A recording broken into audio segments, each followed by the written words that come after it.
사단은 죽이고 도둑질하고 멸망케 하는 영이고요. 거짓과 선동을 본질로 하고 있습니다. 사단에게 속한 자들, 마귀에게 속한 자들, 귀신 들린 자들도 결국은 거짓과 선동을 통해서 죽이고 도둑질하고 멸망케 하는 사단의 역사를 따라갑니다. 겉으로는 그럴싸하게 정의, 공정, 평등, 평화 온갖 좋은 말로 하고 있어도 거짓말이죠. 선동입니다. 이 세상에 썩어 없어질 것들, 육신의 정욕, 안목의 정욕, 이생의 자랑을 쫓아가고 육체적 쾌락과 일약과 탐욕과 탐심을 채우고 세상 권세와 권력을 쫓아갑니다. 그래서 이들이 뭐라고 스스로 부르든 간에 역사의 진보를 이루고 있다, 세상의 진화를 이루고 있다, 뭐라고 부르든 간에 그들은 만몬파입니다. 육체파입니다. 물질파입니다. 이 세상에 썩어 없어질 것들을 따라가는 돈파입니다. 한국의 4월 10일 총선거가 이 만몬파들, 육체파들, 물질파들, 돈파들이 다수를 차지하지 않게 하시며 그들의 교만한 뿌리 꺾이게 하시어 하나님이 대적하는 세력들 산산이 무너지게 하옵소서. 여호와를 대적하는 세력들은 산산이 무너질 것이라 하늘 우레로 치시리로다. 주님께서 말씀으로 한반도 위에 역사에 주실 것을 믿음으로 선포하며 기도합니다. 유감스러운 일이지만 한국의 진보 좌파, 저는 웬만하면 보수 진보 좌파 우파라는 표현도 쓰고 싶지 않은데요, 이른바 진보 좌파라고 하는 진영이 이 만몬파, 육체파, 물질파, 세상에 속한 땅의 파를 점점 따라가고 있습니다. 정의, 공정, 평등, 평화, 겉으로 말하고 있는 것은 거짓과 선동을 일삼고 있어요. 지금 이재명 씨와 그 주변에 있는 세력들이 하고 있는 얘기들, 제가 몇 차례 말씀드렸습니다마는 한국이 북한보다 못한 무역 국가가 됐다, 거짓말이죠. 선동입니다. 심지어 이재명 씨 이런 얘기도 했어요. 외환 부족으로 외환 위기의 가능성이 높아지고 있다. 대통령 부인이 주가 조작을 하고 있기 때문에 불공정성이 커져서 한국의 주가가 저평가되고 있다. 외국인 투자를 안 하고 있다는 얘기예요. 자, 그런데 사실관계는 어떻습니까? 이재명 씨가 얘기하는 무역 적자가 늘고 있다는 건 작년 상반기 얘기고, 작년 6월 이후 올 3월까지 10개월 연속 흑자 행진을 하고 있습니다. 한국이 일시적으로 무역 적자가 생긴 이유는 반도체 시장이 축소가 되고 중국과의 또 일본과의 무역 역조 현상 때문 일시적 현상인데, 이 일시적 현상을 가지고 전체를 일반화해버린 거죠. 그리고 한국이 일시적으로 이렇게 무역 적자가 늘어난 것도 무역 규모가 크기 때문이에요. 그래서 작년 상반기에 208개국 가운데 무역 적자가 가장 많은 나라는 208위 미국이었고, 206위가 영국입니다. 205위가 프랑스예요.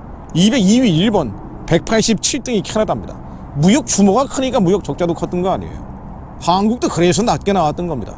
그러나 그 이후에 10개월 연속 무역 흑자 행진을 하고 있는데 여기에 대해서는 얘기하지 않습니다. 선동입니다. 거짓말입니다. 심지어 한국에 IMF 같은 외환 위기가 나올 수 있다라고 공갈을 치고 있는데, 국민을 협박하고 있는데, 한국의 외환 보유고는 세계 9위입니다. 세계에서 9번째로 외환을 보유 많이 하고 있어요. 심지어 한국은 국내 직접 간접 투자 액수가 역대 최고치입니다. 역사상 가장 많아요. 그런데 외환 부족으로 외환 위기의 가능성이 있다, 불공정성이 늘어나면서 주가가 저평가되고 있다, 선동입니다. 거짓말입니다. 북한과 비교하는 건 더더군다나 말이 안 되는데, 잡히는 통계에 따라서 여러 가지로 나오고 있습니다만은 400에서 500배 정도 한국의 무역 규모가 북한보다 더 크죠. 제가 그저께 찾아본 IMF 통계에 따르면은 2,000배 많다고 나와요. 한국의 무역 규모가 북한보다 2,000배가 많은데 북한보다 못한 무역 국가가 됐다고 얘기하는 것, 선동입니다. 거짓말입니다. GDP는 60배가 한국이 많습니다. 김준혁 민주당 후보가 얘기한 이화여대생 성상납 발언도 마찬가지입니다. 선동입니다. 거짓말입니다. 이른바 김환란 전 총장의 낭낭클럽을 인용을 한 건데, 원래 출처가 된 연구 논문이나 미국의 방첩부대 보고서 자체가 그런 내용이 전혀 없죠. 성상납 얘기는 전혀 없습니다. 아예 영어를 오역한 부분들도 많습니다.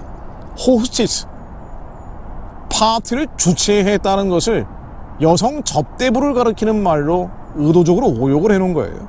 심지어 이 김준혁을 지지하면서 나온 기자회견을 이재명 씨가 영상과 기사까지 인용을 해놨는데, 정작 이 기자회견 내용, 김화란의 친일 반여성 행각을 직시하며 역사 앞에 당당한 이화를 바라는 이화인 성명이라는 기자회견 말이에요.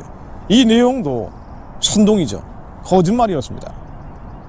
이때 기자회견을 주도했던 고은광순이라는 사람이 자기 이모 얘기를 하면서 1935년생인 자신의 이모가 김화란의 낭낭클럽의 희생자인 것처럼 얘기했어요. 자, 그런데 이 낭낭클럽은 있었다고 지금 논란이 되는 시기가 1948년에서 50년대 초반, 길게 잡아야 6.25 전쟁 기간 1953년 초반까지입니다. 근데 고은광순이 자신의 이모가 희생자라고 얘기했던 그 이모는 1935년생이고 이화여자대학교에 입학한 연도가 1956년이라는 거예요. 이화여자대학교에서 확인을 해줬습니다. 선동이죠. 거짓말입니다. 한국의 많은 사람들, 심지어 그리스도인들과 목회자들마저도 이 거짓과 선동을 의도적으로 따라갑니다. 왜냐하면 자신의 상하고 아프고 병든 마음 때문이죠. 그래서 거짓과 선동을 먹고 사는 거예요. 한국 그리스도인들이, 목사님들이 먼저 거짓과 선동을 따라가지 않게 하옵소서. 사실을 말하며 진실을 전하며 지혜에 입각해 선자들이 되게 하옵소서. 우리는 이 지혜의 말씀이 계속 선포합니다. 4월 10일 한국의 총선에 하나님이 개입해 주실 것을 믿음으로 다시 한번 선포합니다. 시편 75편으로 내가 오만한 자더러 오만히 행치 말라 하며 행악자더러 뿔을 들지 말라 하였노니 너희 뿔을 높이 들지 말며 교만한 목으로 말하지 말지어다. 대저 높이는 이래 동해나 서해에서나 말미암지 아니하며 남에서도 말미암지 아니하고 오직 재판장이신 하나님이 이를 낮추시고 저를 높이시느니라. 9절로 나는 야곱의 하나님이 영원히 선포하며 찬양하며 또 악인의 뿔을 다 베고 의인의 뿔은 높이 들기로다. 하나님이 악인의 뿔을 다 꺾어 주옵소서. 거짓과 선동을 하는 자를 거짓과 선동에서 벗어나게 하시며 끝까지 회개하지 않고 거짓과 선동을 일삼는 자들, 죽이고 도둑질하고 멸망케 하는 사단의 부림받으려는 자들은 그 뿔을 꺾어 주옵소서. 하나님, 예수의 피로 한반도를 덮어 주옵소서. 동해서의 남해 한강과 영산강과 낙동강이 예수의 피의 강이 되게 하시어 한반도 전역을 덮어주시어 여호와를 대적하는 세력들이 산산이 무너지게 하옵소서. 하늘굴에도 깨뜨려 주옵소서. 주님 말씀으로 한반도 위에 임하여 주시어 이 말씀이 실제가 되게 하옵소서. 악인의 뿔은 다 베고 의인의 뿔은 높이 들기로다. 지금 4월 10일 총선에 하나님이 기이한 사적이 나타나게 하옵소서. 예수 그리스도의 이름으로 기도드립니다. 아멘.